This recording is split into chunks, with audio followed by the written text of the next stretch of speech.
বয়স যখন ৬০ ছুঁয়ে যায় তখন মানুষ ধীরে ধীরে জীবনের অন্য এক অধ্যায়ে প্রবেশ করে।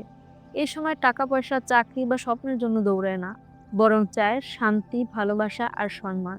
কিন্তু অনেক সময় বাস্তব ছবিটা আলাদা হয়। সন্তান হয়তো ব্যস্ত নিজের জীবনে, সময় দেয় না, কথা বলে রাগের সুরে, অথবা এমন ব্যবহার করে যাতে মনটা ভেঙে যায়। আজকের এই ভিডিওতে আমি তোমাকে বলবো ৬টি কার্যকর উপায় যা মেনে চললে মানসিক শান্তি বজায় রাখতে পারে এবং ধীরে ধীরে সম্পর্কেও আসবে ইতিবাচক পরিবর্তন। ১. নিজের প্রত্যাশা কমানো। আমরা সবাই চেয়েছি সন্তান বড় হলে আমাদের আগের মতোই যত্ন করবে, সময় দিবে, পাশে বসে গল্প করবে। কিন্তু সত্যি বলতে কি, বয়স বাড়ার সাথে সাথে পৃথিবী বদলায়, সম্পর্কের ধরনও বদলায়। প্রত্যাশা যত বেশি হবে, কষ্টও তত বেশি হবে। কারণ সন্তান সবসময় আগের মতো মনোযোগ দিতে পারবে না। ওরা হয়তো ব্যস্ত থাকবে ওদের কাজ নিয়ে, সংসার, পরিবার বা জীবনযুদ্ধের দৌড়ে। তাহলে কি ধরে নেব সন্তানরা আমাদেরকে ভুলে গেছে? না, আসলে ওরা ভুলে যায় না, ব্যস্ত হয়ে পড়ে। তাই আমাদের শিখতে হবে প্রত্যাশা কমাতে। মনে মনে বলো, ওরা আমাকে ভালোবাসে কিন্তু সময় দিতে পারছে না। ওরা আমাকে এড়িয়ে যাচ্ছে না, বরং জীবনের দায়িত্বে ডুবে আছে। যখন এমন ভাবতে পারবে তখন দেখবে মন শান্ত থাকবে, অভিমানও ধীরে ধীরে কমে আসবে। আর তুমি বুঝতে পারবে সন্তানের ভালোবাসা আসলে এখনো আগের মতোই আছে, শুধু আগের মতো প্রকাশ পাচ্ছে না। ২. নিজের সুখ নিজের হাতে। আমাদের জীবনের একটা বড় ভুল হলো আমরা ধরে নিই সন্তান যদি খুশি থাকে তাহলে আমরাও খুশি থাকবো। যতদিন সন্তান ছোট থাকে ততদিন এই বিশ্বাসটাও সত্যি মনে হয়। কিন্তু বয়স বাড়লে বুঝতে হবে সন্তানের খুশি আর তোমার খুশি সবসময় একসাথে চলে না।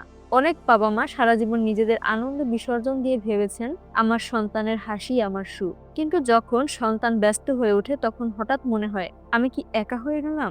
আসলে একা হওয়া না, বরং এটাই সময় নিজের আনন্দ খুঁজে নেওয়ার। নিজের সুখের দায়িত্ব তোমার হাতে। তুমি যদি বই পড়তে ভালোবাসো তাহলে আবার বইয়ের পাতায় ডুবে যাও। তুমি যদি গান শুনতে ভালোবাসো তাহলে আবার গান চালিয়ে দাও। যেন সেই সুর আবার মনে নতুন আলো জ্বালায়। প্রতিদিন সামান্য হলেও হাঁটতে বের হও, প্রকৃতির সাথে কিছু সময় কাটাও। তুমি যদি তোমার কোনো শখ হারিয়ে ফেলো, যেমন বাগান করা, রান্না করা, আঁকা আঁকি, আবার সেই শখগুলো হাতে তুলে নাও। বিশ্বাস করো এই শখগুলো তোমাকে আবার আনন্দের জীবন ফিরিয়ে দিবে।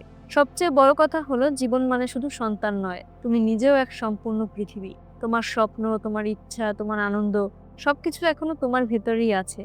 শুধু দরকার সেগুলোকে আবার খুঁজে বের করা। ৩. সম্পর্কের জায়গা বদলানো। একটা সময় ছিল সন্তানদের ছোটবেলায় ওরা প্রতিটি কাজে আমাদের উপর নির্ভর করত। কি খাবে, কোথায় যাবে, কোন পোশাক পরবে, সবকিছুতে মা বাবার সিদ্ধান্তই ছিল শেষ কথা। কিন্তু সময় থেমে থাকে না। আজ তারা বড় হয়েছে, এখন তাদের নিজের চিন্তা আছে, নিজের স্বপ্ন আছে, নিজের সিদ্ধান্ত নেওয়ার অধিকার আছে। এটাই জীবনের স্বাভাবিক নিয়ম। এখানেই অনেক বাবা মা ভুল করেন।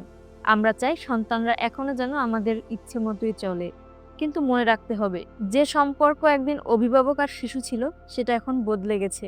এখন আমরা অভিভাবক নই, বরং সহযাত্রী। তাই আমাদেরও ভূমিকা বদলাতে হবে। সন্তানের জীবনে জোর করে হস্তক্ষেপ নয়, বরং তখনই পাশে দাঁড়াও যখন তারা সত্যিই তোমার পরামর্শ চাইছে। এতে করে তারা অনুভব করবে তুমি তাদের স্বাধীনতাকে সম্মান করছো আর প্রয়োজনে ভরসার জায়গাও হয়ে উঠছো। যখন তুমি এভাবে ভূমিকা বদলাবে তখন দেখবে ঝগড়া কমে গেছে, অভিমানও কমে গেছে, বরং সম্পর্কের ভেতর জন্ম নিয়েছে নতুন এক সম্মান, নতুন এক বোঝাপড়া।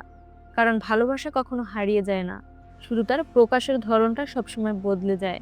৪. মনের ভেতর জমে থাকা কষ্ট প্রকাশ করা।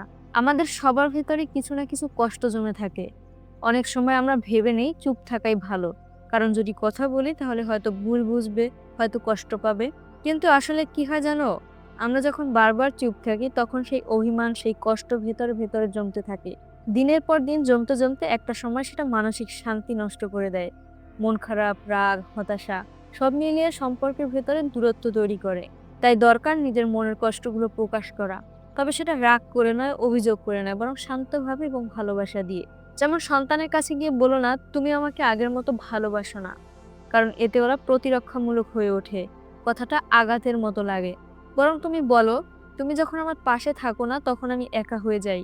এই ভাষাটা অভিযোগ নয়, বরং অনুভূতির প্রকাশ। এতে সন্তান বুঝতে পারে আসলে তুমি ওদের কাছে কতটা গুরুত্বপূর্ণ এবং তোমার ভেতরের কষ্টটা কোথায়। মনে রেখো, কথা বলার ধরনই সম্পর্ককে গড়ে তোলে, আবার ভেঙেও দেয়। তাই শান্তভাবে ভালোবাসা দিয়ে নিজের কষ্ট প্রকাশ করো, তাহলে অভিমান গলে যাবে আর সম্পর্কের ভেতর আসবে নতুন এক উষ্ণতা। ৫. আত্মসম্মান বজায় রাখা। সম্পর্ক যতই বাড়ুক না কেন একটা জিনিস কখনো হারানো উচিত নয়, নিজের সম্মান।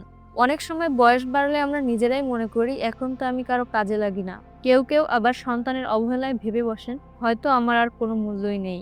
কিন্তু এটা ভুল।